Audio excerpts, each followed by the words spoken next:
When we flew over the jungle, it became pretty clear how remote and inaccessible Jonestown really was. The plane touched down at an isolated airstrip more than 5 miles from Jonestown. When we finally landed on a small dirt airstrip in Port Kaituma, it became clear how difficult it would have been for anyone to leave Jonestown.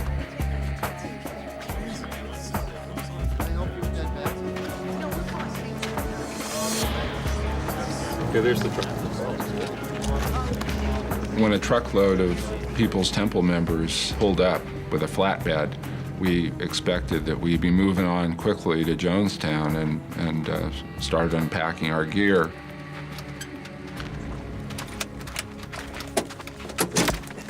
Congressman Ryan, I'm Corporal Emo Rudder, the guy in East Defense Force. Oh, thank you very much for coming to meet us. I've been instructed to inform you that only Mr. Gary is to board the truck for Jonestown. We're a congressional delegation. We're here to inquire into the health and welfare of the people of Jonestown. My instructions are clear. Well, who are you getting your instructions from? Please return to the plane. Congressman Ryan and his assistant here can come with us. Mr. Gary, I was told that only... Never mind what you've been told. I'm telling you, if you catch any grief, I'll be right there. Congressman. And what about the others? I'm working on it. Thank you. Don't try and come on your own.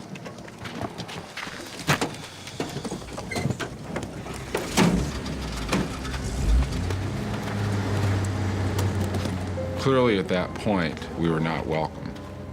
All we could do was wait. Finally, within a few hours, the truck returned to the airstrip. Anybody that wants to come to Jonestown, climb on. And we were allowed to board it, and we rode toward Jonestown with several members of the temple. Let's go!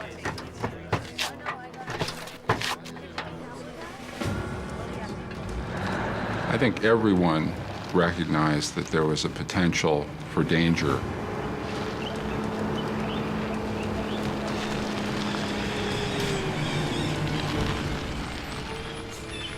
We were entering a place where not only were we surrounded by miles of jungle, but we also were in the control of Jim Jones and his members.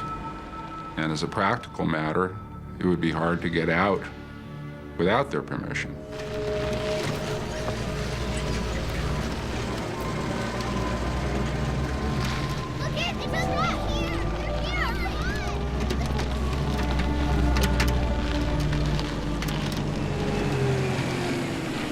When we pulled into Jonestown, my first impression was that this place had taken a tremendous amount of work to produce.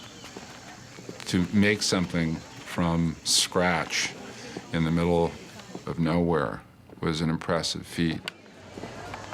Attention, attention, attention. The reporters are arriving. Some of them will want to take pictures, so anyone who doesn't want their picture taken will be excused. Okay? There were hundreds of people around the pavilion, and we were escorted there directly to the Reverend Jim Jones.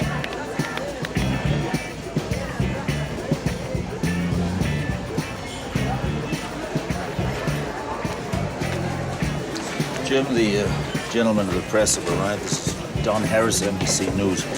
Nice to meet you. Reverend Jones, Tim Ryderman. Read many of your stories. I guess you can only print what they tell you. Well, we tried to get your side of the story. Haven't had much success. That's why I'm here. See the mission for myself. Good. A lot of people have found it to be beautiful. Paradise. He was very cordial, but it was still disturbing to see that he appeared weak. What really concerned me was the way he spoke. Mind if I ask you a couple of questions? Why did you decide to let us in now, a year after my first request? What have we got to lose? There's no barbed wire here. We don't have 3, let alone 300 who want to leave. But we're not violent. We don't do violence to anyone. But ageism, sexism, racism have all been eliminated. Elitism is almost eliminated. We're Marxist in the sense of sharing work and in the distribution of goods and services. What about the threats of mass suicide, Reverend? I only said that it will be better that we commit suicide than kill. Why hurt social progress?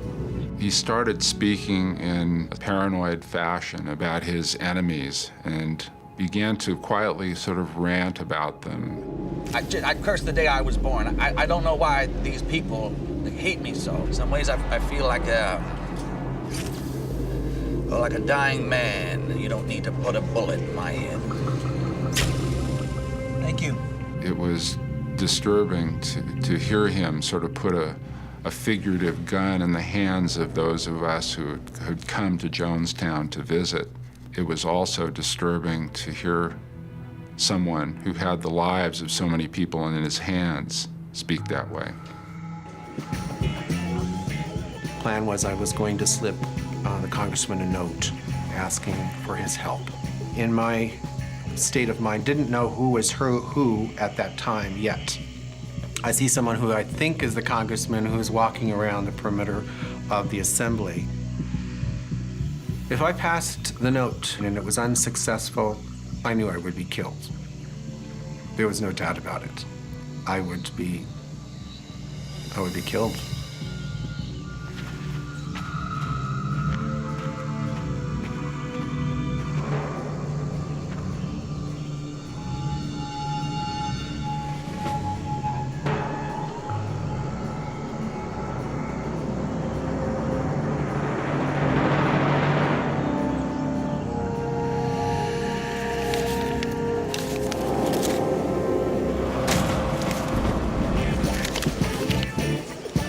Drop this. He passed the note!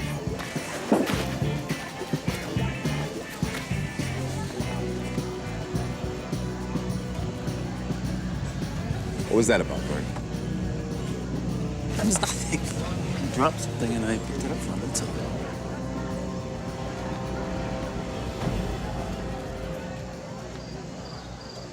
And now, everyone, I'd like to introduce you to a very special guest. He has represented many of us who lived in his district back in California, and we'd like for you to say a few words to us.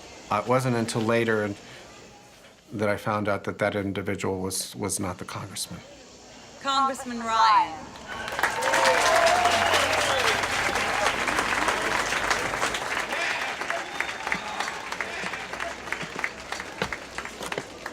Thank you, Marcelin. I'm not used to making public speeches. Yeah, don't give me that here, I guess. I'm very glad to be here. I've already met a former student of mine. I've already met a former classmate of one of my daughters from Mills High School in Burlingame. This is a congressional inquiry. I think all of you know that I'm here to find out more about questions that have been raised about your operations here. But I can tell you right now that from the conversations I've had with some of the folks here already tonight, that no matter what the comments are, that there are some people here who believe that this is the best thing that's ever happened to them in their whole lives.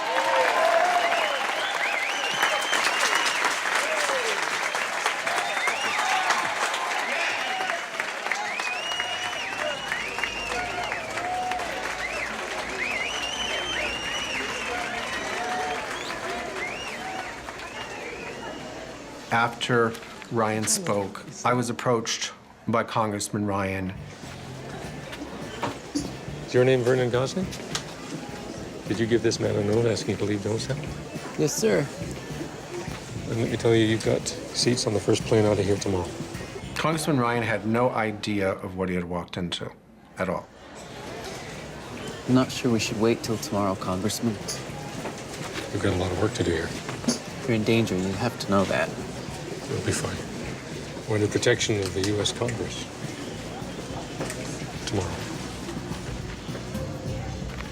And it was apparent after talking to him that he couldn't really conceive the level of danger that he was in.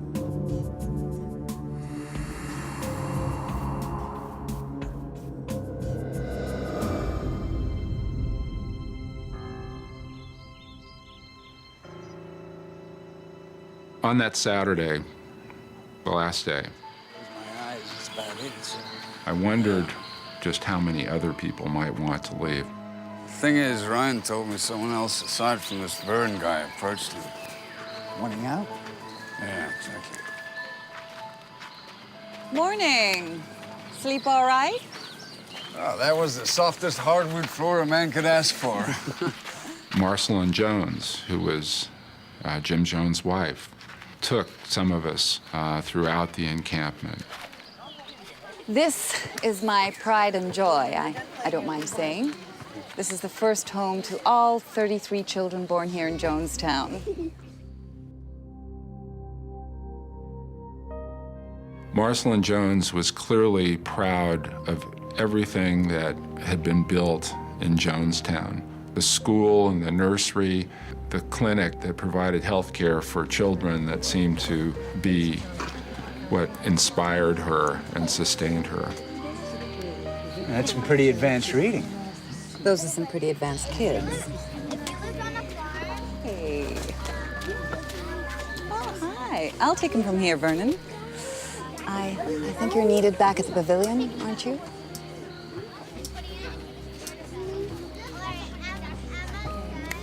We also have a large nursing staff, of course. We could always use more. There are almost 300 children here in Jonestown.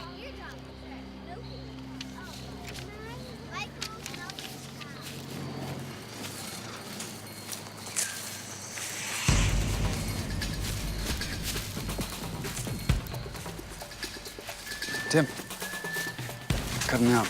Something's going on. Okay, come.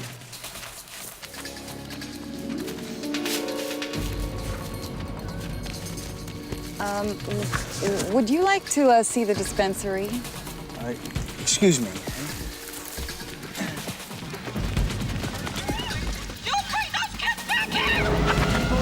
You bring them back! Don't shoot those white kids! Within hours, it became clear that more than just two people who slipped a note to a reporter wanted to come out.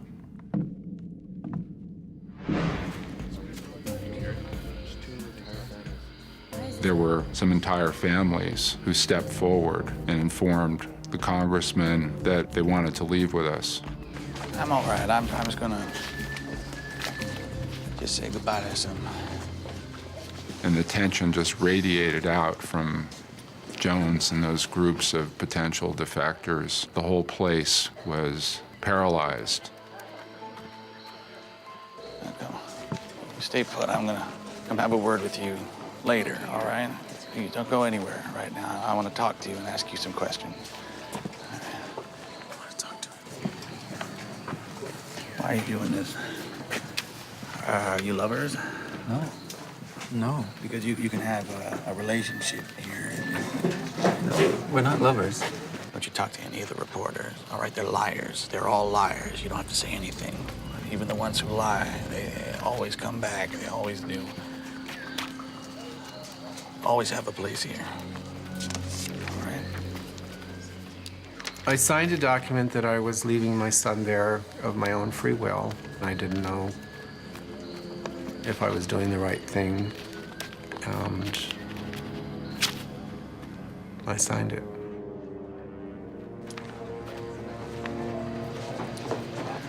How many you got, Congressman? I think we're gonna need another plane. As time went on, probably about a dozen people had stepped forward, and they were insistent on leaving.